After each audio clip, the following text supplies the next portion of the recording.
Welcome to Monk's Temple. Let's begin by simply arriving. Not just in this space, but in this very moment. Take a gentle breath. Feel the weight of your body wherever you're sitting or lying down. Notice the air touching your skin.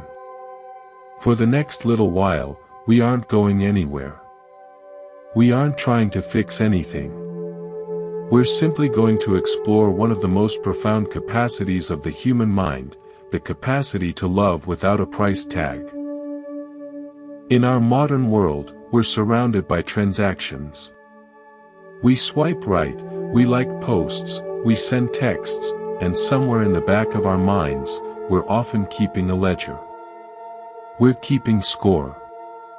We think, I was kind to them, so they should be kind back. We think, I listened to their problems, so they should listen to mine. We think, I love them, so they should love me in exactly the way I expect. This is the love of the marketplace. It's a trade. And while there's nothing inherently wrong with trade, it's not the kind of love that heals the deepest parts of our soul. It's not the kind of love that sets us free.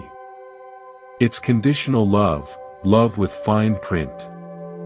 And living with that fine print makes us anxious, because we're constantly worried the other person will stop holding up their end of the bargain. So what's the alternative?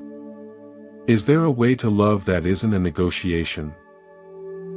According to the wisdom of Buddhism, and specifically the teachings on what's called Metta, or loving kindness, the answer is yes. This is a love that isn't a business deal. It's a state of being. It's a love you generate within yourself, not because the world is perfect, but because you are. It's a love that's unbound, unconditional, and utterly pure. And the most incredible part? This isn't a love reserved for monks in ancient forests. It's a skill. It's a muscle in your mind. And just like any muscle, you can train it. Let me tell you a story about a woman I'll call Elena. I met her at a meditation retreat years ago. She was in her 60s, with silver hair and eyes that seemed to hold both great sadness and great warmth. On the third day of the retreat, during a period of silent walking, I noticed her standing by a tree, crying softly while looking at something in her hands. Later, when the silence period ended, she told me what had happened. She had been walking slowly when she noticed a small spider building a web between two blades of grass. She stopped to watch. The spider was meticulous, patient, unhurried. It would spin a thread, cross to the other side, spin another. Again and again. Elena stood there for what felt like a long time, just watching this tiny creature do its tiny work. And then, without warning, a thought came to her. This spider, she thought, is not trying to impress anyone. It's not spinning this web because it wants my approval. It's not hoping I'll notice it and praise its work. It's just being a spider. It's just doing what spiders do. Perfectly. Completely. Without any thought of reward. In that moment, Elena said she understood something she had been chasing her whole life. All her life, she had been spinning webs for others to see. She had been performing, achieving, pleasing, trying to be good enough, trying to be lovable.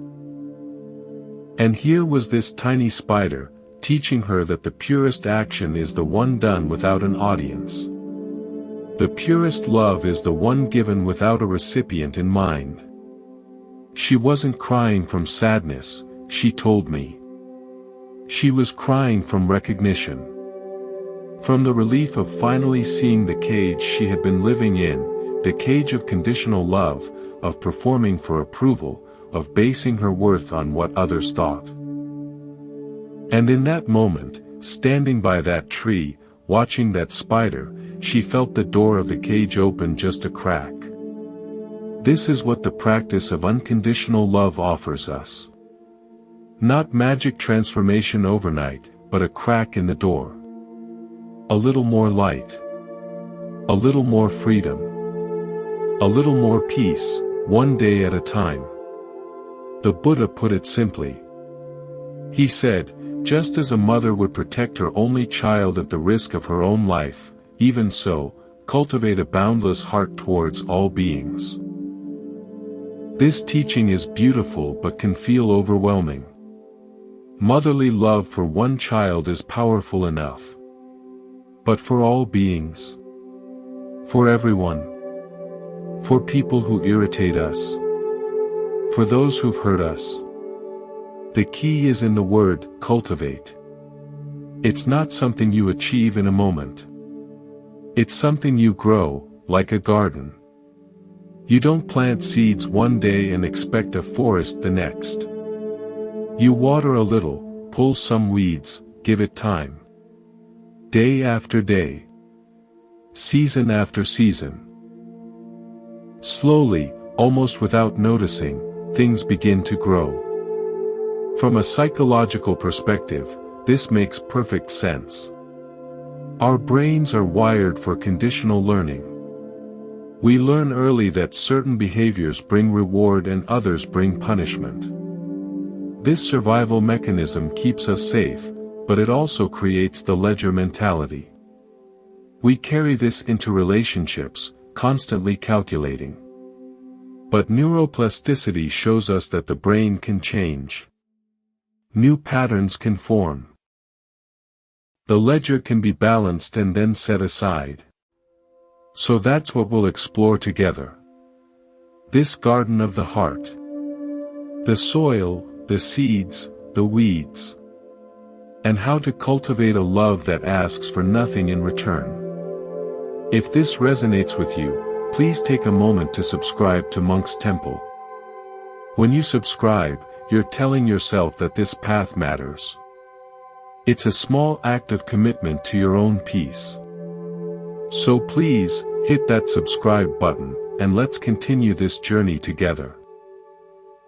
Now that we've arrived together and touched the edge of this vast topic, let's go deeper into understanding why conditional love causes us so much suffering. Because this isn't just a philosophical idea. This is about your daily life. Your relationships. Your peace of mind. From a psychological standpoint, conditional love creates what researchers call contingent self-worth.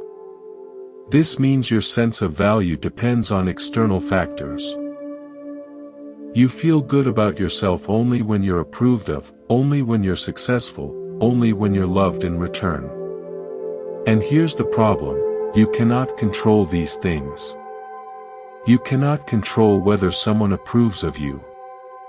You cannot control whether your love is returned. So your self-worth is constantly at the mercy of forces outside your control. This is a recipe for anxiety, depression, and chronic dissatisfaction. The Buddha understood this 25 centuries before modern psychology gave it a name. He called it attachment and craving. He said that when we tie our happiness to conditions, we guarantee our own suffering. Because conditions change. People change. Circumstances change. The only way to find lasting peace is to cultivate a happiness that doesn't depend on conditions, a happiness that comes from within. This is where the practice of unconditional loving-kindness becomes not just a nice idea, but a practical tool for mental health. When you practice metta, you're literally rewiring your brain. You're creating new neural pathways that allow you to access well-being independently of external circumstances. Let me tell you another story. This one is about a man named David. David was a successful architect in a large city. He had won awards, built impressive buildings, made more money than he could spend. But he came to a meditation center because he was miserable. He told me that every morning he woke up with a knot in his stomach. Every interaction felt like a test. Every project felt like a judgment on his worth. I asked him to describe a typical work situation. He said that when he presented a design to clients, he would watch their faces constantly. If they smiled, he felt good for a moment. If they frowned, he felt terrible. If they asked for changes, he took it as a personal rejection. His emotional state rose and fell with every tiny expression on their faces. He was handing them the remote control to his happiness, again and again, every single day. I asked him, what would it feel like to design a building just for the joy of designing? What would it feel like to present your work without needing their approval? What would it feel like to know, deep in your bones, that your worth has nothing to do with whether they like your drawings? He looked at me like I had suggested something impossible. And in a way, I had. For him, at that time, it was impossible. His whole identity was built on conditional love, on being the successful architect, the award winner, the one whose work was admired. Without that, who was he? This is the terror that keeps us trapped in conditional love.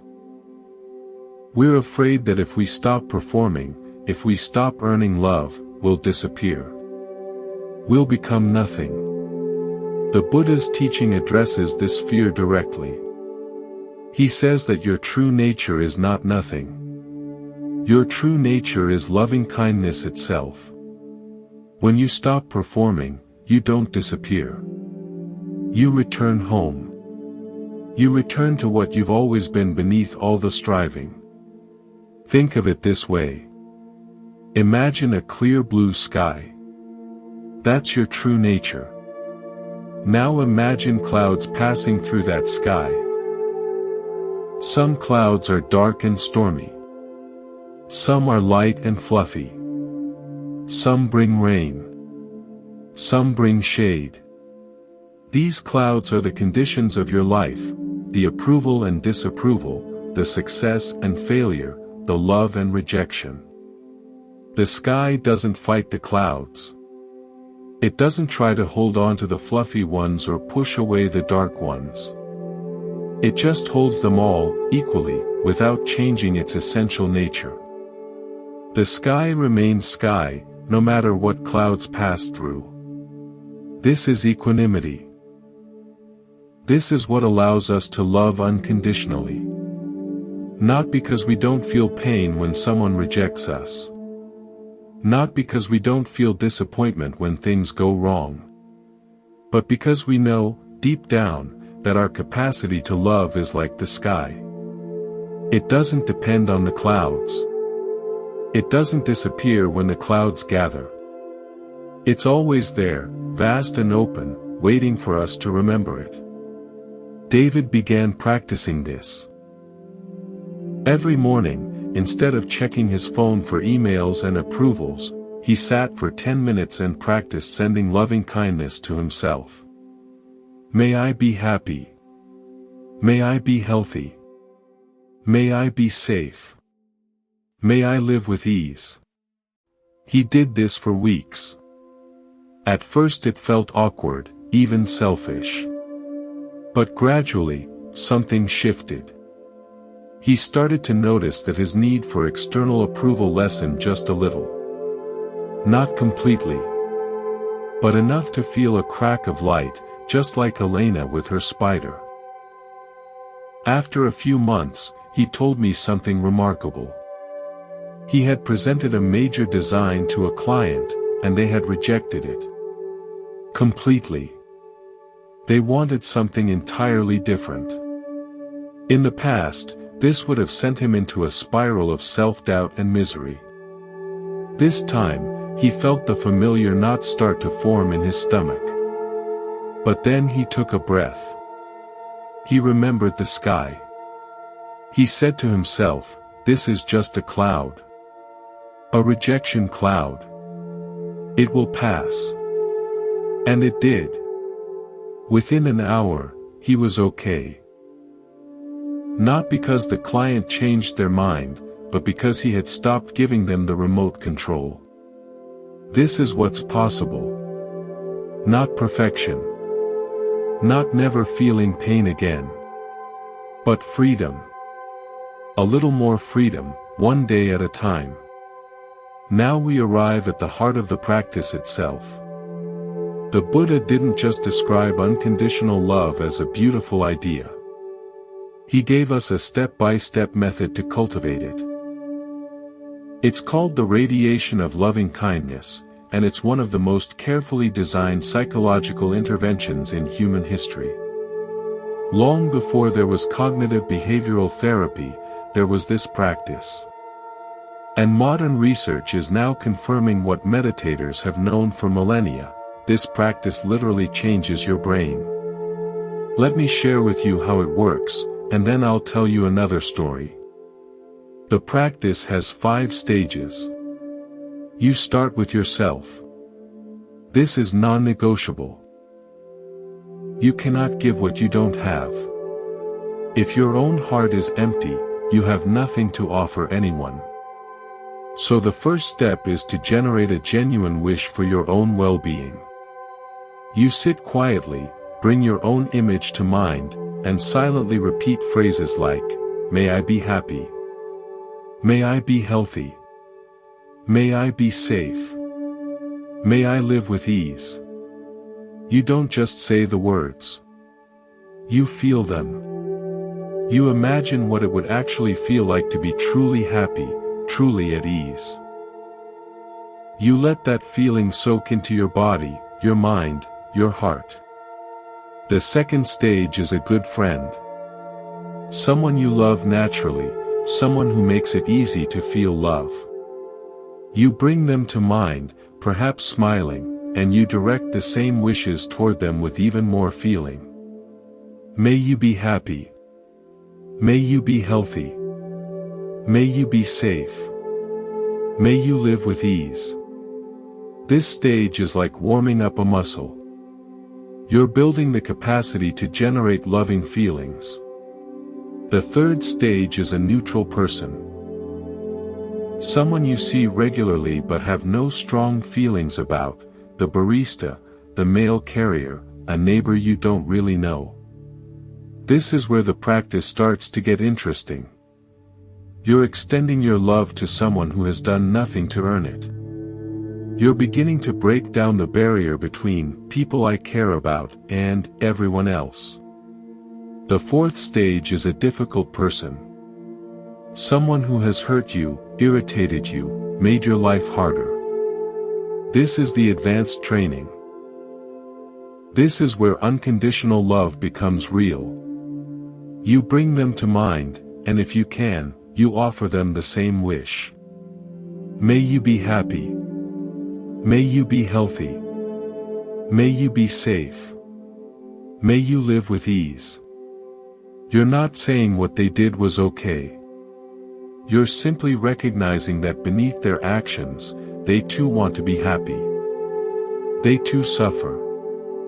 They too are a human being, confused and struggling, just like you. The fifth stage is all beings everywhere.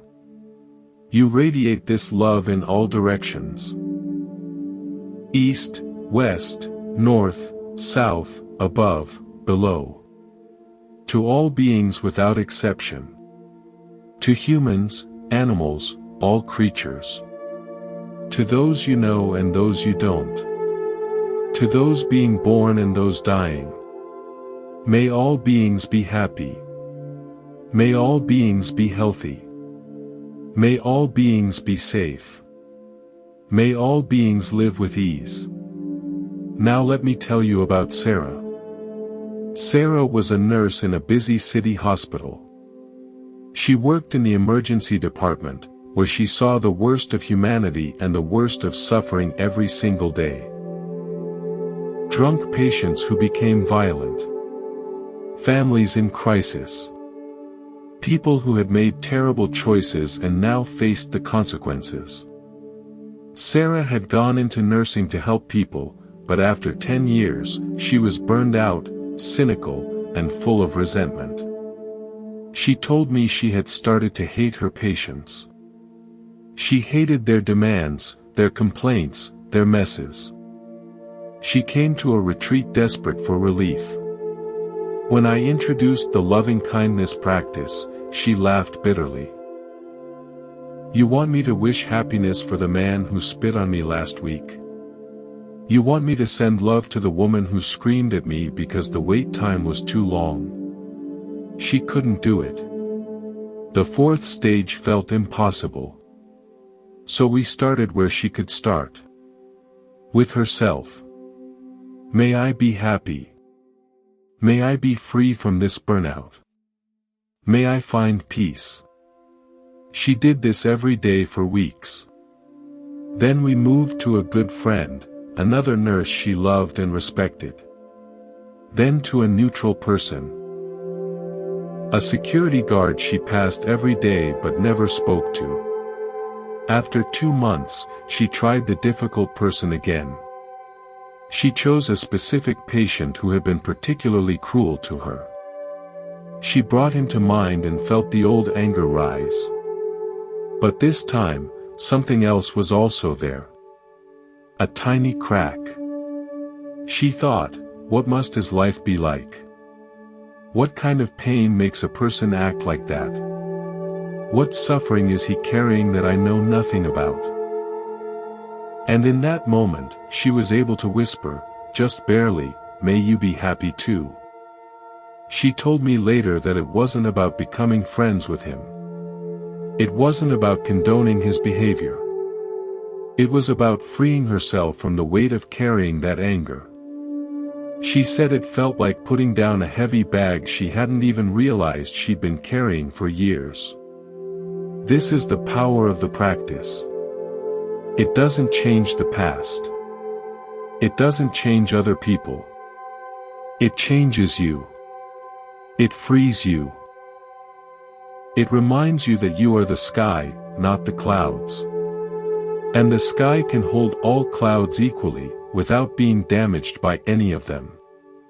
Let me tell you a story about a man named Robert. Robert was a high school teacher in a rough neighborhood. He'd been teaching for over 20 years, and he'd seen it all: kids with no food at home, kids raising younger siblings, kids dealing with violence and addiction before they were old enough to drive. Robert loved his students fiercely, but he had a problem. He expected them to love him back. He expected gratitude. He expected them to appreciate his sacrifices, to value his lessons, to become the successful people he was trying to help them become. When they didn't, he took it personally. When a student dropped out, he felt like a failure. When a student was rude, he felt disrespected.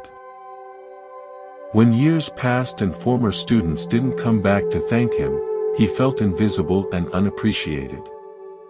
His love for them was real, but it had a string attached.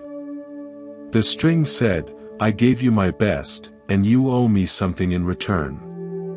This is conditional love wearing a disguise. It looks like caring. It feels like dedication. But underneath, it's a transaction. I give you my energy, and you give me your success. I give you my attention, and you give me your gratitude. When the transaction fails, resentment fills the space where love used to be. Robert came to understand this during a difficult period in his life. He had a heart attack, nothing too serious, but serious enough to force him to stop working for several months. During his recovery, he had time to think. He realized that his entire identity was wrapped up in being the teacher who saved kids. And now, lying in bed, unable to teach, unable to save anyone, he felt worthless. He felt like he had disappeared. One afternoon, a former student visited him. This student had been one of Robert's most challenging cases, angry, disruptive, seemingly unreachable. Robert had poured extra hours into this kid, had stayed after school, had argued with other teachers on his behalf. And now, years later, this young man showed up at Robert's door. He wasn't a famous success. He wasn't a doctor or a lawyer. He was working a modest job, living a modest life. But he was stable. He was kind. He had come to thank his old teacher. Robert told me that in that moment, something broke open in him. Not because the student finally thanked him, but because he realized he hadn't needed the thanks. The student's visit was a gift, not a payment. Robert saw that all those years of teaching, all that effort, had been worthwhile not because of any outcome, but because it was simply what a teacher does. A teacher teaches. A river flows. A rose blooms. Not for the reward, but because that's the nature of the thing. This is a profound shift in perspective. It's the shift from doing to get something, to doing because it's what you are. The Buddha called this right intention, or right action, acting not from craving or attachment, but from a place of genuine care, without concern for the results. In modern psychological terms, this is the difference between extrinsic and intrinsic motivation. Extrinsic motivation is when you do something for an external reward, money, praise, gratitude. Intrinsic motivation is when you do something because it's inherently satisfying, because it expresses who you are. Research shows that intrinsic motivation leads to greater well-being, greater creativity, and greater persistence. Extrinsic motivation, on the other hand, leads to burnout, anxiety, and a constant hunger for more. When you love unconditionally, you're shifting from extrinsic to intrinsic motivation in the realm of relationships. You're no longer loving to get love back. You're loving because love is what you are. You're no longer being kind to get kindness in return. You're being kind because kindness is your natural expression. This doesn't mean you become a doormat. It doesn't mean you stay in abusive relationships or allow yourself to be taken advantage of. Unconditional love isn't about what you do externally, it's about what's happening internally. You can love someone unconditionally and still set firm boundaries.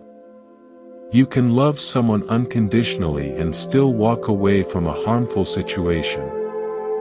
The love remains in your heart, even as you protect your own well-being. Think of it like the sun. The sun shines on everything equally, on gardens and on garbage dumps.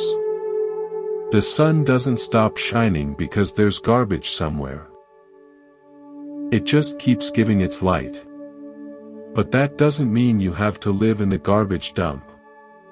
You can move to the garden and still receive the same sunlight. The sun's love is unconditional.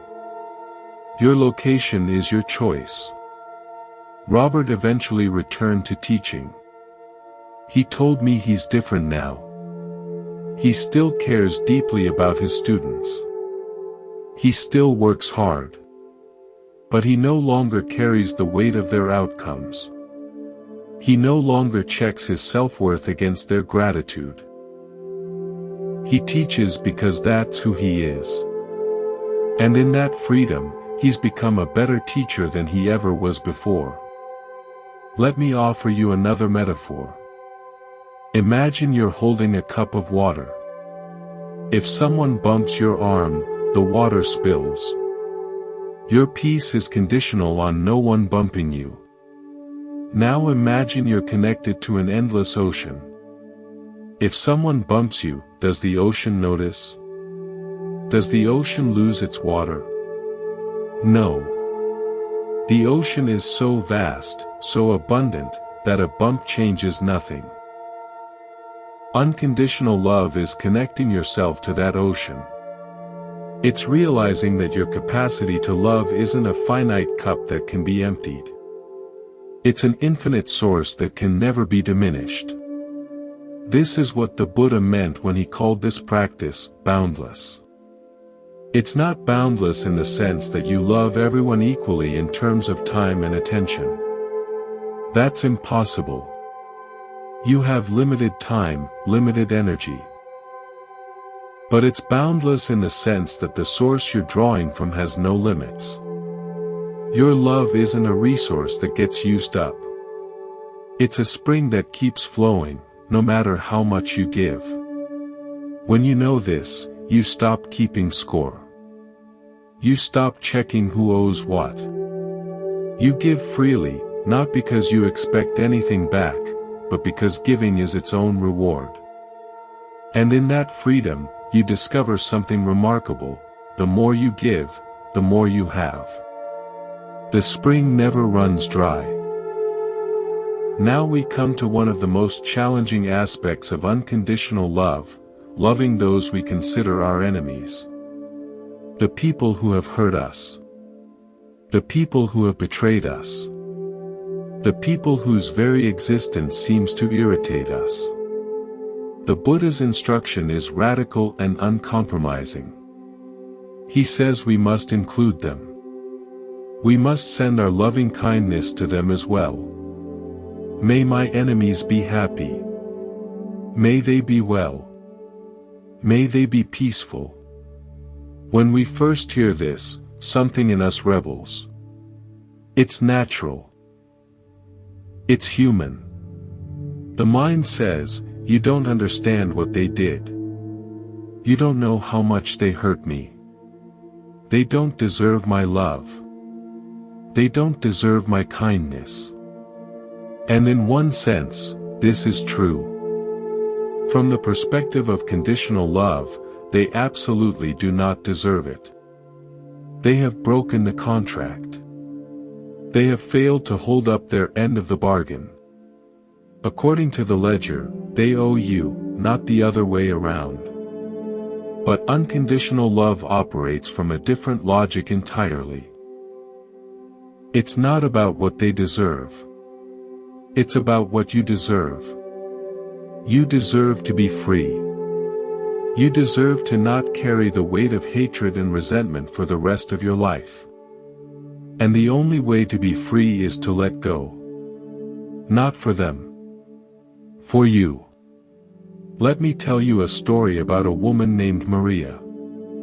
Maria's younger brother was killed in a senseless act of violence. A young man, barely 18, had tried to rob him on the street, and in the chaos, her brother was shot and died. The young man was caught, tried, and sent to prison. Maria's life collapsed. She couldn't eat. She couldn't sleep. She couldn't stop thinking about her brother and about the boy who killed him. She hated him with an intensity that consumed her. Years passed. Maria went to therapy. She joined support groups. She tried to move on. But the hatred remained, a dark stone in her chest that never softened. She told me it felt like she was chained to that boy. Wherever he was in his prison cell, she was in her own prison cell of hatred, and they were connected by an invisible chain. Every time she thought of him, she tugged on the chain, and it hurt. But she couldn't let go. A friend suggested she try a loving-kindness meditation. Maria laughed bitterly. Send love to the person who killed my brother? That's the most ridiculous thing I've ever heard. But she was desperate. The hatred was destroying her. Her marriage was suffering. Her health was suffering. She couldn't go on like this.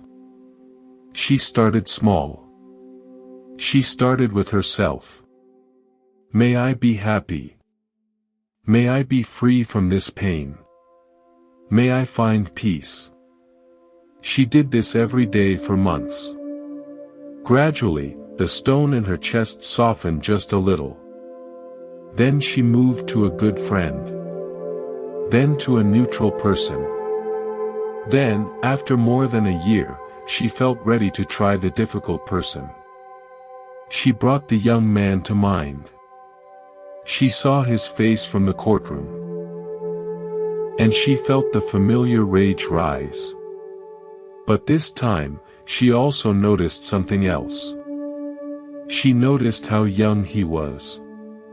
She noticed the fear in his eyes from that day in court. She thought about what his life must have been like to bring him to that moment. She didn't excuse what he did. She didn't forgive him yet.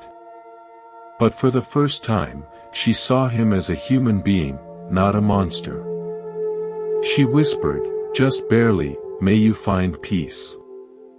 May you understand what you've done. May you never cause such harm again." It was the hardest thing she'd ever done. She cried for an hour afterward. But something shifted. The chain between them loosened. She had stopped tugging on it. Over time, Maria continued this practice. She never became friends with the young man. She never forgot her brother. But the hatred gradually dissolved, replaced by a deep sadness and, eventually, a kind of peace. She told me, "I realized that hating him was like drinking poison and expecting him to die. I was the only one suffering. Letting go didn't mean what he did was okay. It meant I deserved to live." This is the profound wisdom of including enemies in our loving-kindness practice. It's not about them. It's about us. It's about recognizing that hatred is a poison we take, hoping someone else will suffer. It never works. The other person goes on with their life, often unaware of our hatred, while we slowly destroy ourselves. The Buddha understood this deeply. He said, "Hatred is never appeased by hatred in this world. By non-hatred alone is hatred appeased." This is an ancient truth. Notice he doesn't say hatred is sometimes appeased by non-hatred. He says never. Never in the history of humanity has one person's hatred reduced another person's hatred. It only escalates. The only thing that can stop hatred is its opposite: love, kindness, understanding. This doesn't happen overnight. For most of us, including our enemies in our loving-kindness practice, is the work of a lifetime. We start where we can. Maybe we can only wish them well for 1 second before the anger returns. That's okay. That's practice. That 1 second is a seed. Water it. Give it time. Over months and years, that seed can grow into something that frees you. Remember, you are the sky. The enemy is just another cloud passing through. A dark cloud, perhaps. A storm cloud. But still just a cloud. The sky remains. The sky is not harmed by any cloud. And neither, ultimately, are you. Let's explore another dimension of this practice: loving kindness toward ourselves. This might sound simple, but for many of us, it's the most difficult step of all. We're often our own harshest critics. We hold ourselves to standards we would never apply to anyone else. We judge ourselves mercilessly for mistakes, for weaknesses, for not being good enough. And then we wonder why it's hard to love others unconditionally. How can we give what we've never learned to give to ourselves? The Buddha understood this essential truth. That's why the first step in the loving-kindness practice is yourself. Not others. Not strangers. Not even friends. Yourself first. May I be happy. May I be healthy. May I be safe. May I live with ease. This isn't selfishness. It's foundation. It's the soil in which all other love grows. Let me tell you a story about a woman named Patricia. Patricia was a caretaker by nature. She cared for her aging parents, her children, her husband, her friends, even strangers she met on the street. Everyone came to Patricia with their problems, and she always showed up. She was generous, compassionate, endlessly giving. But there was a problem. Patricia never took care of herself. She never asked for help. She never admitted she was struggling. She believed that being a good person meant putting everyone else first. By her mid-50s, Patricia was exhausted. She had chronic health problems. She was depressed. She felt resentful toward the very people she loved, though she would never admit it. She came to a retreat hoping to find some relief, but when I introduced the loving-kindness practice, she hit a wall. "Sit here and wish myself happiness," she said. "That feels selfish. That feels wrong. I should be focusing on others." I asked her, "If your car is out of gas, can you drive other people where they need to go?" She laughed. "Of course not. Your body and mind are your vehicle," I said. "If you're empty, you can't take anyone anywhere. Wishing yourself happiness isn't selfish. It's maintenance. It's filling the tank so you have something to give." Patricia agreed to try, but she struggled. Every time she said, "May I be happy," her mind would interrupt with criticism. "You don't deserve happiness. You should have done more for your mother. You failed your daughter in that situation. You're not good enough." The inner critic was loud and relentless. We worked on this for days. I suggested she imagine herself as a small child, maybe 5 years old, innocent and vulnerable.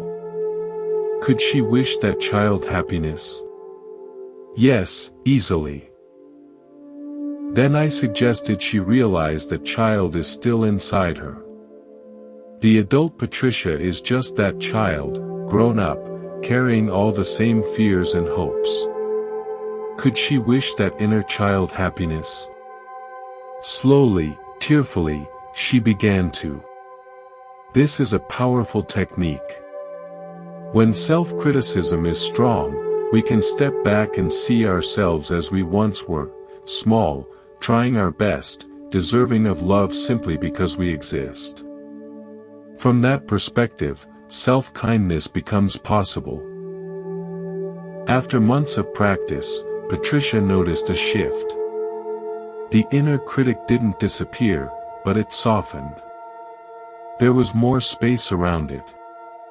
She could hear the critical thoughts without automatically believing them. And as she learned to fill her own tank, something remarkable happened.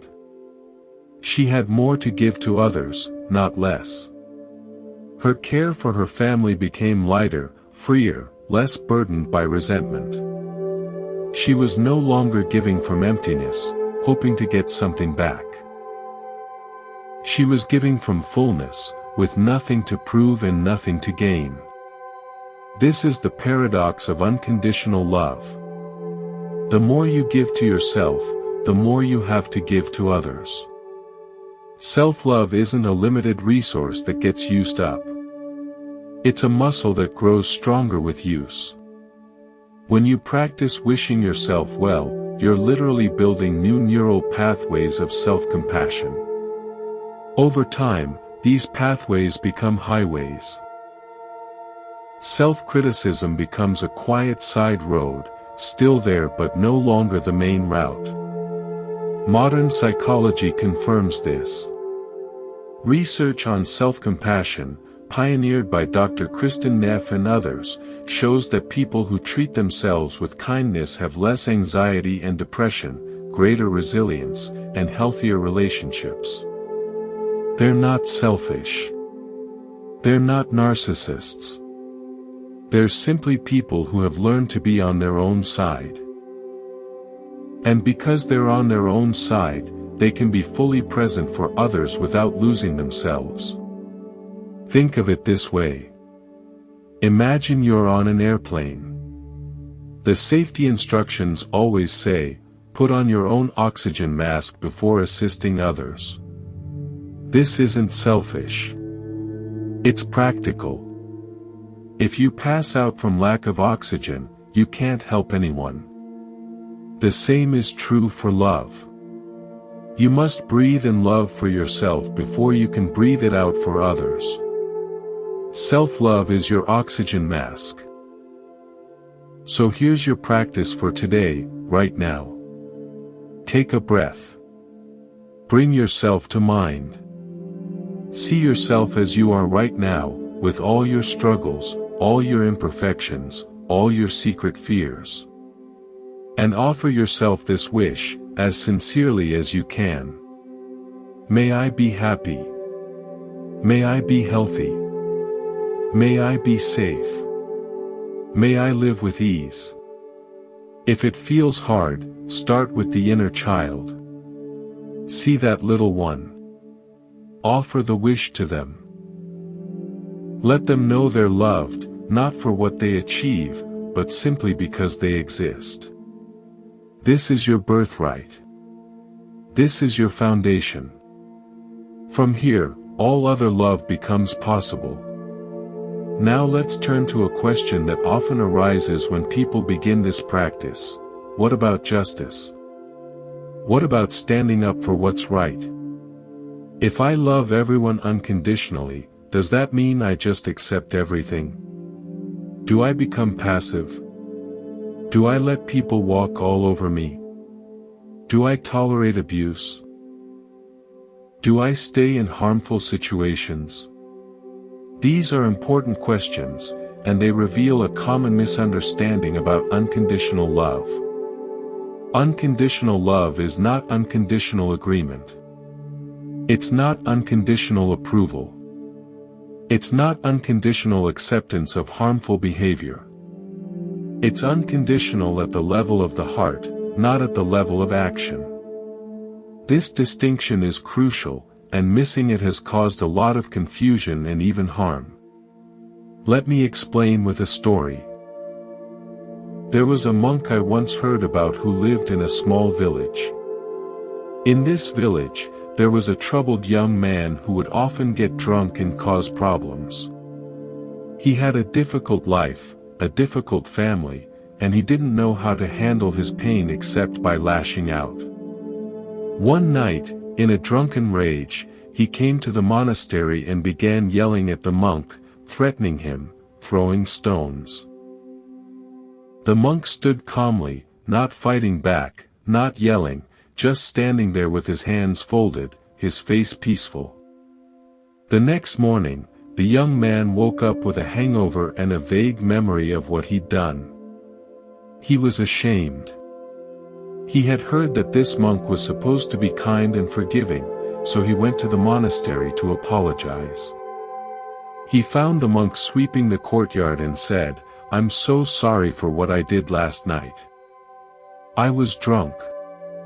I didn't know what I was doing. Please forgive me."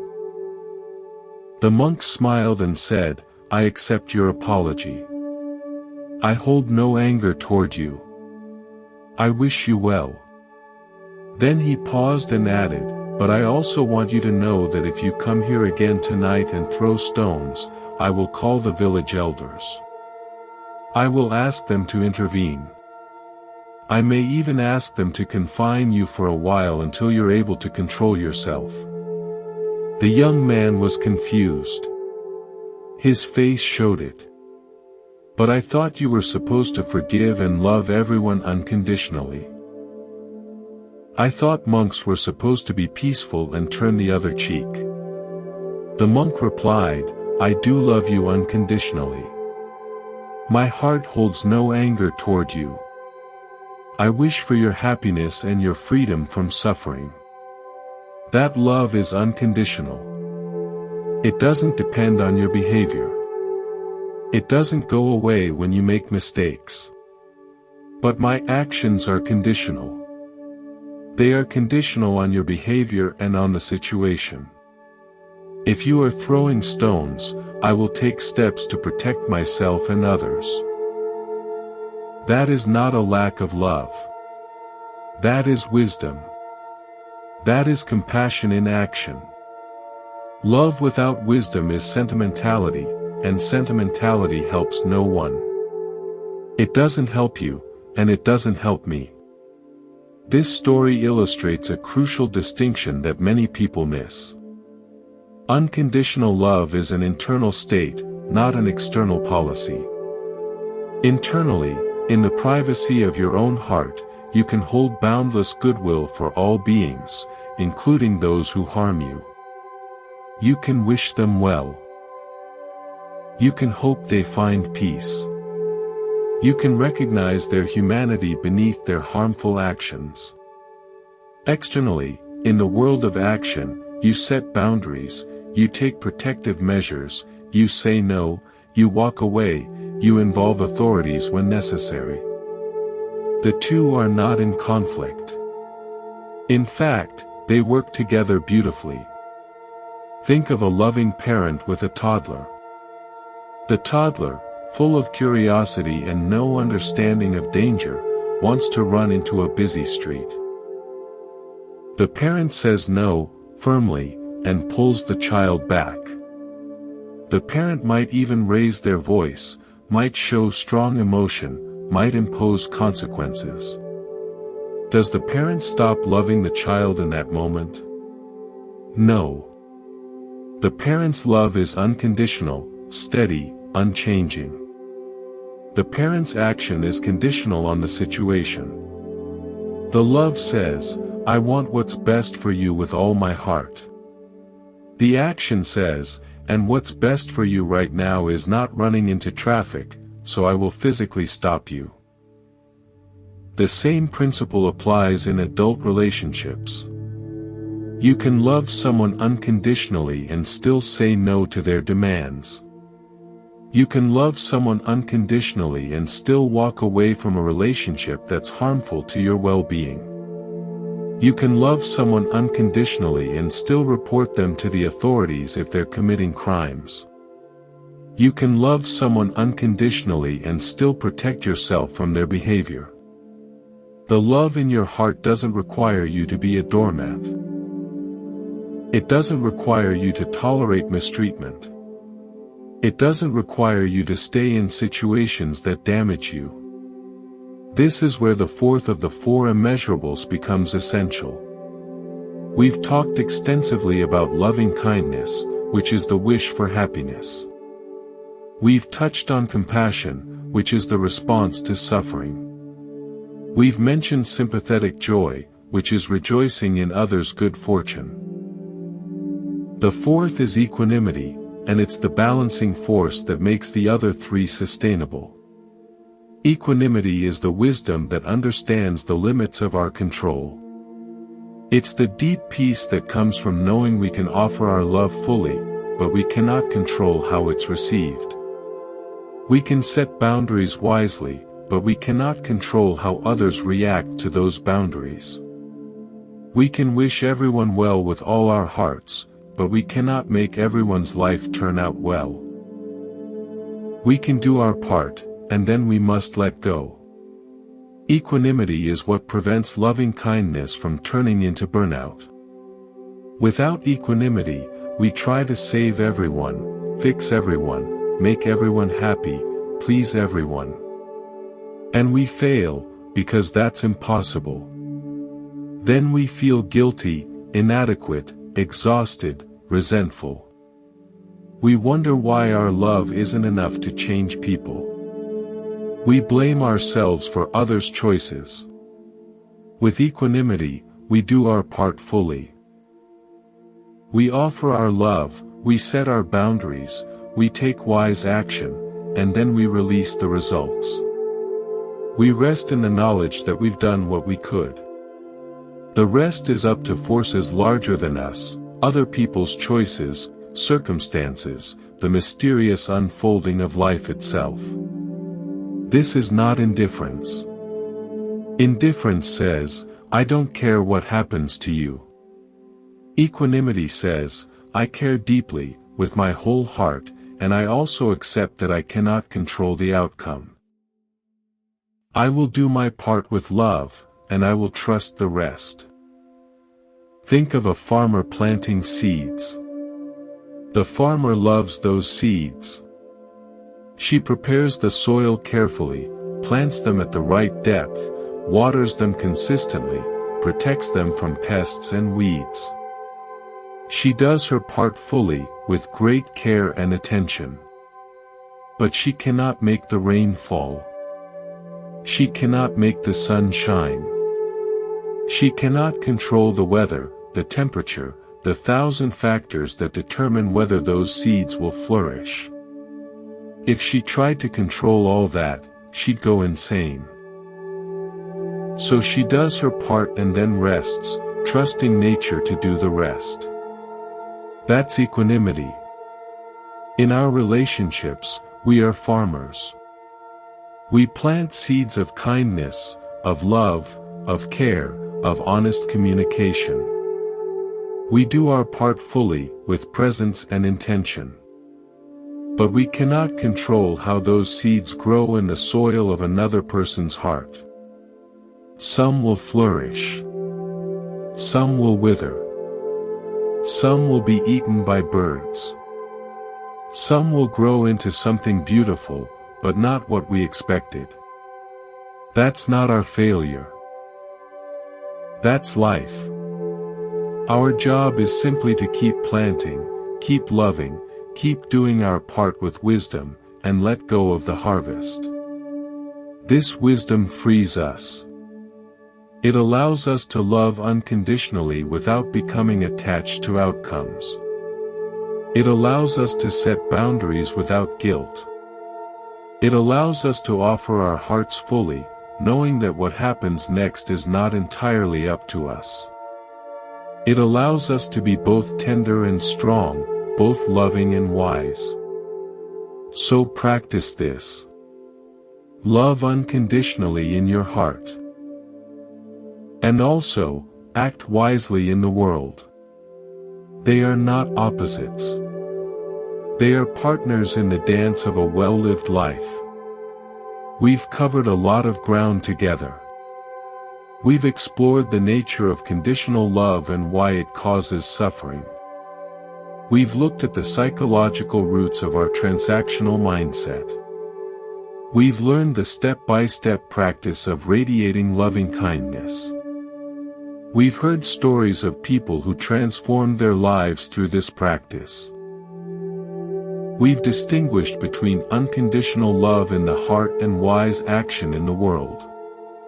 And we've tackled the hardest part, including our enemies in our loving kindness and learning to love ourselves first. Now I want to bring all of this together into a vision of what your life can become when you commit to this path. Not overnight. Not perfectly. But gradually, gently, one day at a time. Imagine waking up in the morning and the first thought in your mind is not worry about what others think of you. Imagine the constant calculation of who owes what simply fading away. Imagine interacting with people without that subtle background anxiety about whether they like you enough, whether you're giving too much or too little, whether you'll get back what you deserve. Imagine your relationships becoming lighter, freer, more spacious. This is possible. Not because the world changes, but because you change. Because you stop handing out the remote control to your happiness. Because you discover that your capacity to love is not a finite cup but an infinite ocean. Because you learn to be the sky, not the clouds. Let me tell you one final story. This one is about a man named James. James was a businessman, very successful, very driven. He had built a company from nothing and sold it for a fortune. By any external measure, he had won at life. But internally, he was miserable. His marriage was failing. His children barely spoke to him. He had no real friends, only business associates. He came to a retreat because he was desperate. During the retreat, James struggled with the loving-kindness practice. He was a man of action, of results. Sitting still and sending silent wishes felt useless, pointless. He wanted to do something, fix something, achieve something. The practice seemed like a waste of time. He told me on the third day, "I feel like I'm just sitting here saying words that mean nothing. This isn't doing anything." I asked him, "What do you expect it to do?" He thought for a moment. "I don't know. Make me feel different. Make me feel something." "Exactly," I said. "You're trying to feel something. You're trying to achieve a feeling. That's still the businessman mind, always producing, always achieving. This practice isn't about achieving anything. It's about being present with what's already here. Including the boredom. Including the doubt. Including the feeling that it's pointless." James sat with this. He stayed with the practice even when it felt hollow. He repeated the phrases day after day. May I be happy. May I be healthy. May I be safe. May I live with ease. And slowly, almost imperceptibly, something began to shift. He started to notice things he'd never noticed before. The way sunlight fell on the floor in the meditation hall. The sound of birds outside his window each morning. The kindness of the staff serving meals, the way they smiled even though they were working long hours. He started to feel, for the first time in decades, moments of simple contentment that weren't tied to any achievement, any deal, any success. On the last day of the retreat, James shared something with the group that I'll never forget. He said he'd realized that his whole life had been a search for love. He had thought money would bring love. It didn't. He had thought success would bring love.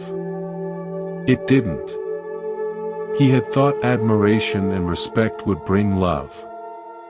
They didn't. And all along, the love he was searching for was already inside him. He just hadn't known how to access it. He'd been looking outward for something that was only ever inward. He told us about a moment during the retreat when he was practicing loving kindness for himself, and he suddenly saw himself as a little boy. A little boy who had always tried so hard to be good enough, to be loved enough, to be worthy enough. A little boy who had learned very early that love was conditional, that it had to be earned through achievement and performance. And in that moment, James said to that little boy, "You are enough. You have always been enough. You don't have to earn anything. You don't have to achieve anything. You are loved, simply because you exist. Simply because you are." He wept as he told this story. Not from sadness, he explained, but from relief. From the feeling of coming home after a very long journey. From finally putting down a burden he hadn't even realized he'd been carrying. This is what awaits you on this path. Not perfection. Not never feeling pain again. Not becoming someone you're not. But homecoming. A return to your own heart. A rediscovery of the love that has been there all along, waiting for you to notice it, buried under years of conditioning, under layers of shoulds and musts and have tos. The Buddha said that when you cultivate loving kindness, you sleep easily, you wake easily, you dream peaceful dreams. People love you. Animals love you. Your face becomes serene. Your mind becomes concentrated. You die unconfused. And if you go no further, if you don't attain enlightenment in this life, you will still be reborn in a heavenly realm, because the power of this practice is so great. I can't promise you what happens after death. I don't know about heavenly realms. But I can promise you what happens before death. I can promise you that this practice will change your life. I have seen it happen hundreds of times. I have experienced it myself. The more you practice loving kindness, the more loving kindness becomes your natural state. The more you give love unconditionally, the more love you discover within yourself. It's the strangest math: the more you give away, the more you have. The spring never runs dry.